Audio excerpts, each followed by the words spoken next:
மருத்துவ படிப்புகளை விட கலை அறிவியல் கல்லூரியில் இருக்கக்கூடிய படிப்புகளுக்கு இந்த வருஷம் டிமாண்ட் உச்சத்துக்கு போயிருக்கு.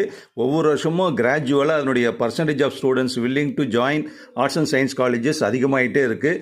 ஸோ மருத்துவ படிப்புகள் அப்படிங்கிறது பார்த்திங்கன்னா அந்த நீட் மாதிரியான நுழைவுத்தேர்வுலாம் இருக்கிறதுனால கொஞ்சம் ஸ்டூடெண்ட்ஸ் எல்லாம் அவர்ஷனில் இருக்காங்க. ஸோ அதனாலேயே 11th ஜாயின் பண்ணுறப்போ ஆர்ட்ஸ் காமர்ஸ் குரூப் நிறைய ஸ்டூடெண்ட்ஸ் எடுக்கிறாங்க, மேக்ஸ் குரூப்பு நிறைய எடுக்கிறாங்க. ஸோ அவங்க ஆப்ஷனாக இப்போ ஆர்ட்ஸ் குரூப் சாய்ஸாக எடுக்கிறாங்க. ஆனால் நிறைய கோர்ஸ் அதில் இருக்குது. ஸோ பிகாம் சம்மந்தப்பட்ட கோர்ஸுக்கு எப்போவுமே டிமாண்ட் இருக்கும். இந்த வருஷம் இன்னும் அதை விட 2 மடங்கு அதிகமாக இருக்குங்கிற மாதிரி சொல்லியிருக்காங்க.